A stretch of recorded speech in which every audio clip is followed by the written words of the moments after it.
अरे जब सादिक ने फोन कर ही दिया था तो जरूरत क्या थी अब्दुल बारी को अब्बा जी के सामने फूटने की। अरे उसकी हिम्मत देखी आपने, किस तरह सबके सामने मुझसे सवाल कर रहा है। मैंने तुमसे कहा था ना नसीम, अब्दुल बारी बहुत बदल गया है और ये सब कुछ उसकी बीवी ने इसे पट्टियां पढ़ाई हैं। लेकिन सच्ची बात तो है नसीम कि तुमने खुद मौका दिया। क्या जरूरत थी झूठ बोलने की? झूठ ना बोलती तो और क्या करती मैं। मुझसे ज्यादा तो आप लोगों को सादिक की फिक्र है। देखो, हम लोगों से ज्यादा ना वो तुम्हारे लिए अहम है।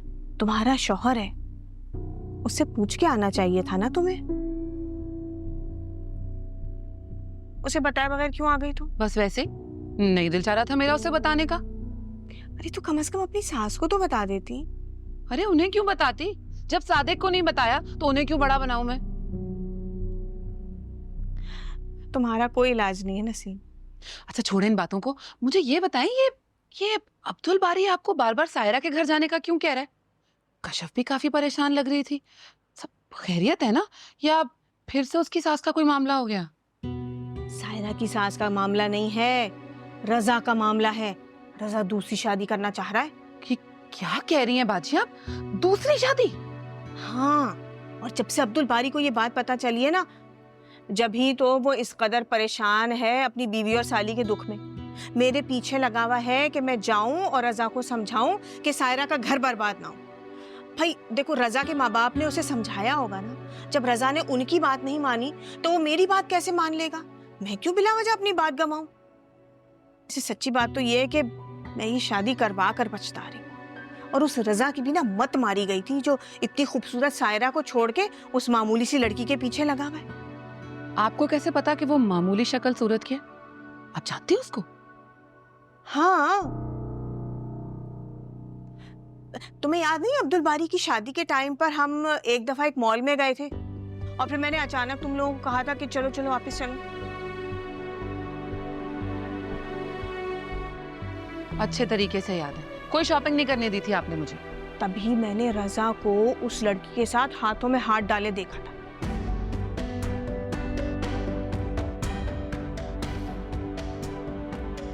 दोस्ती का ये अंदाज देखकर मैं तो समझ गई थी कि जरूर दाल में कुछ काला है।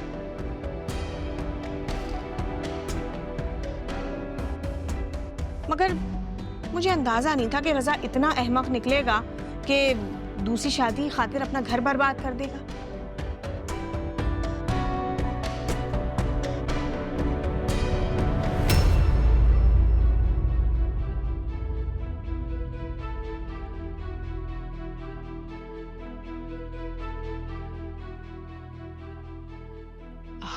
अरे कश्यप, तुम सोई नहीं अभी तक? आप रजा भाई के अफेयर के बारे में जानती थी,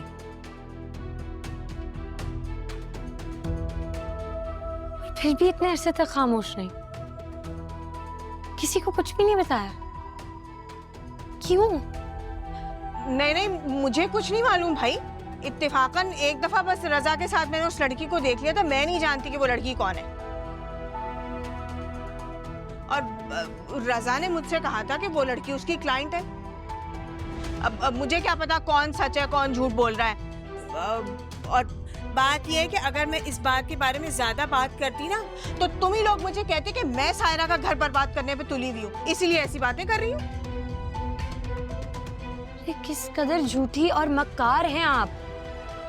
मैंने अभी आपकी सारी बातें सुनी हैं। आप कैसे अपनी ही कई बात से मुकर सकती हैं? अब्दुल बारी, आओ, इधर आओ, जल्दी आओ। देखो अपनी बीवी की हरकतें। अरे लगता सदमे से ना इसका दिमाग उलट गया है। अगर रजा दूसरी शादी कर रहा है तो ये मुझ पे क्यों भड़क रही है? क्योंकि ये शादी आपने करवाई थी। आप शुरू से इन मामलात में इन्वॉल्व हैं। आज सायरा आपी के साथ जो कुछ भी हो रहा है वो इनका कसूर है। देख रहे हो अब्दुल बारी अपनी बीवी के अंदाज? इसको तो बड़ों से बात करने की तमीज नहीं है। ओह प्लीज, ये तमीज के लेक्चर आप तो मुझे मत ही दें। कशफ, कि तुम कैसे बिहेव कर रही हो बाजी के साथ? मैं पागल नहीं हूँ जो बिना किसी रीजन के लड़ना शुरू हो जाऊंगी। पूछे अपनी बहन से। इन्हें रजा भाई के अफेयर के बारे में पता था, और आज से नहीं, हमारी शादी से भी पहले। ये तुम क्या कह रही हो कश्यप? ठीक कह रही हूँ, मैंने अभी इन दोनों की सारी बातें सुनी।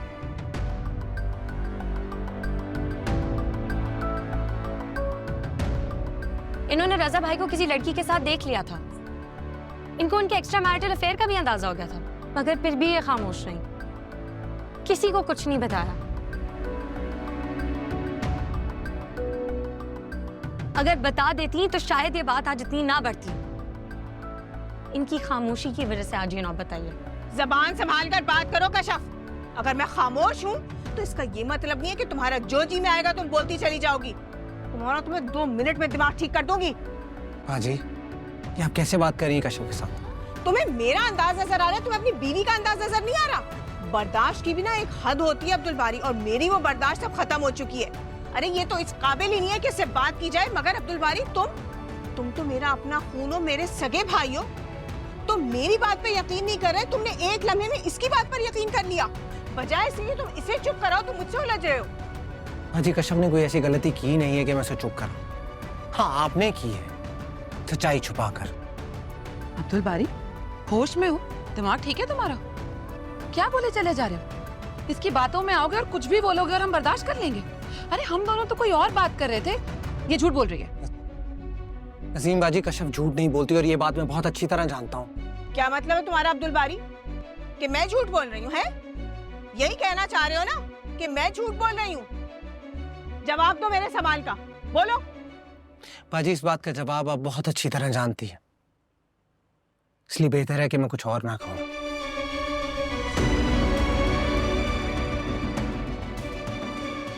चलो कश्यप।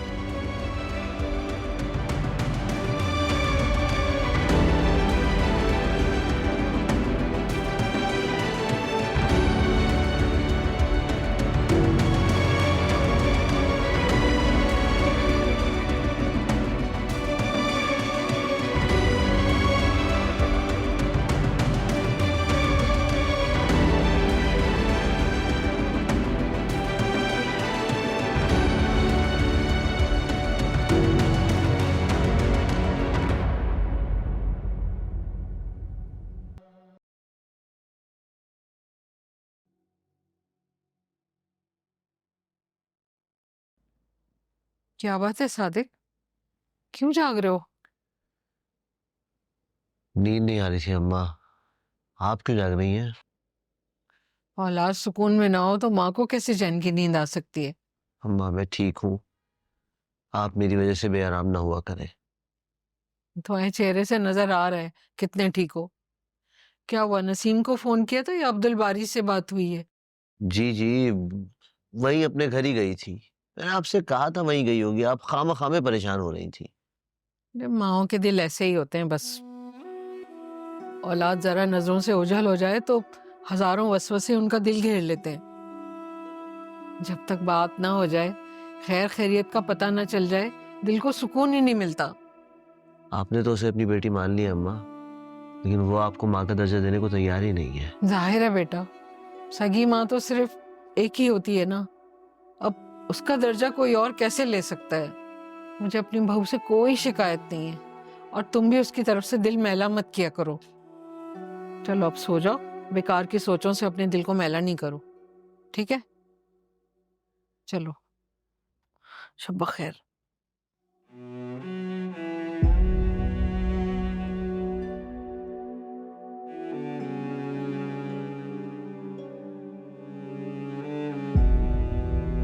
अगले दुखों में कितनी दरारें